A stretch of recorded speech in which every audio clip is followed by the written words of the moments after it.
Hello， 大家好。咁我而家係喺呢個大華二路後邊嗰條路就係大華二路。咁呢度係應該成個惠陽淡水咧最貼地嘅街市之一啦。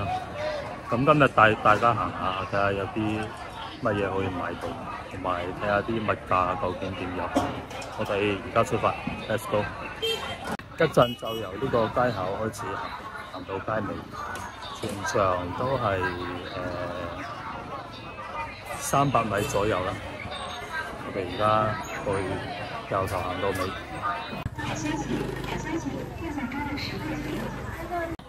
就係呢條街啦。咁呢邊係好誇張嘅，就係你如果開電單車同埋嗰啲電雞咧，都會塞住嘅。莫講嗰啲開小車嘅啦，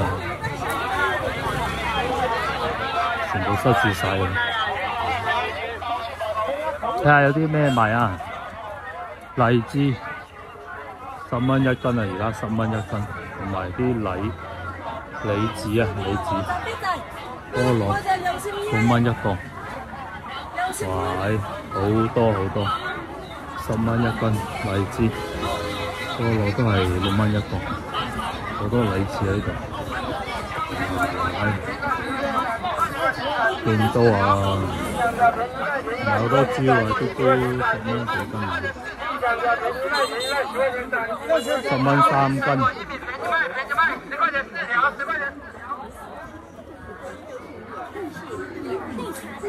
咁成條街有好多嘢買啊，嗰啲熟食啊，嗱熟食啊，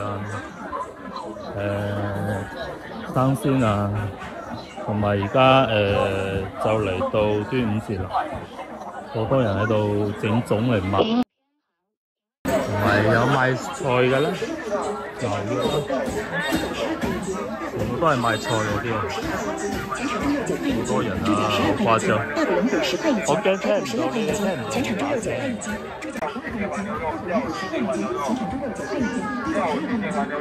好嘈好嘈，唔係講笑啦而家。可能我講嘢要對住個咪啊，對住個電話先聽得到。全部都係賣菜，勁多啊呢度。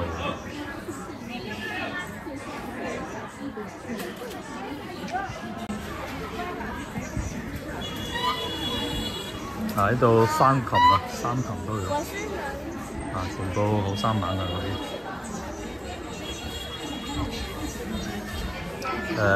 仲有好多啲花生油條，自己炸嘅。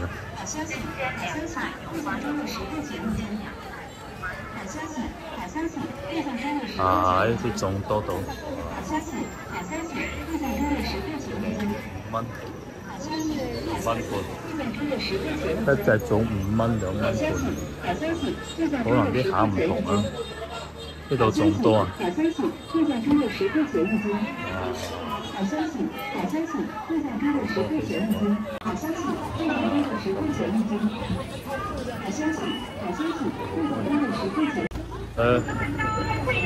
俾大家睇下，嗰度仲有一個街市嘅，大昌市場，怪唔知得咁多人啦。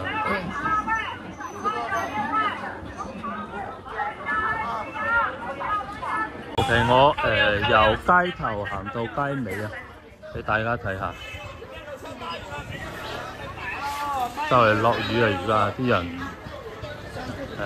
都趕住買餸返去。粟米啊！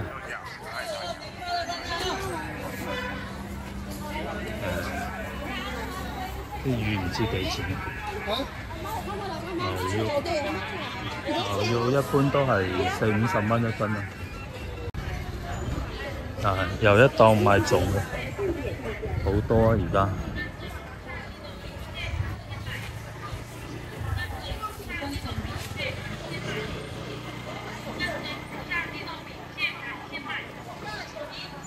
嚟睇下啲菜價，10蚊8條嗰啲香瓜2蚊半，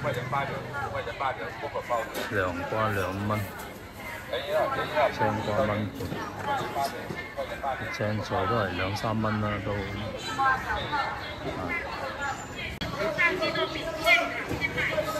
好多啲熟食啊！咁其實咧，講真句啊，即係而家內地嘅食品安全其實都係有少少擔憂嘅。咁如果你對呢方面講究啲嘅，都係自己買翻啲嘢去煮啊，好啲咯，健康啲咯，稍微健康啲，可以咁樣話。望下啲菜價1蚊半、2蚊半、2蚊半、5蚊半、3蚊半、5蚊半。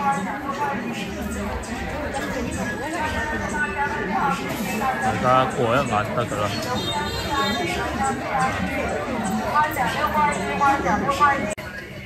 就嚟行到街尾啦。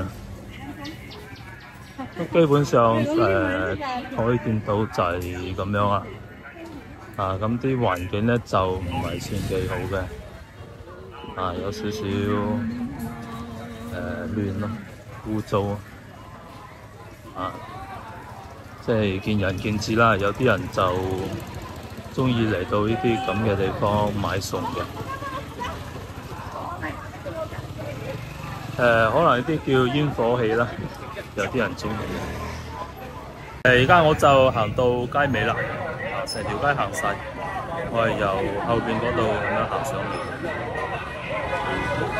今日其實唔係嚟買餸啊，因為平時都係自己一個人住啦。基本上煮飯都幾麻煩嘅，一個人嘅量嘅話咧，都唔知點樣買餸所以今日係主要嚟買米啊。呢度有間米鋪咧，賣嗰啲農家米係幾好嘅。一陣俾大家睇下，喺呢度啦，利記農家米，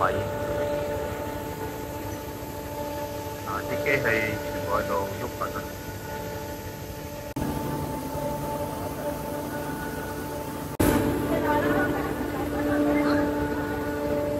呢種係4蚊半啊，呢種咁都有其他價嘅，4蚊啦，3蚊啦。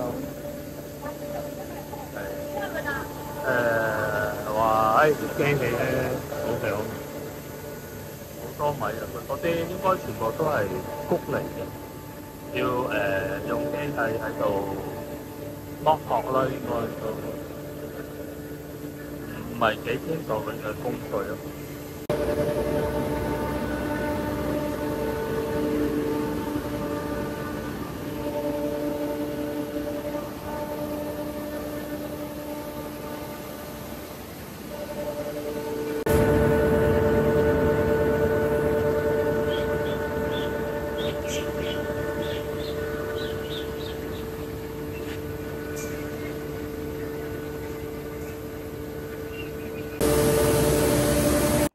如果你想知道我喺惠州生活究竟點樣啦，或者你想睇多啲我喺惠州本地嘅探店分享咧，咁就記得 like 同 subscribe 我個頻道啦。我哋下期節目再見，拜拜。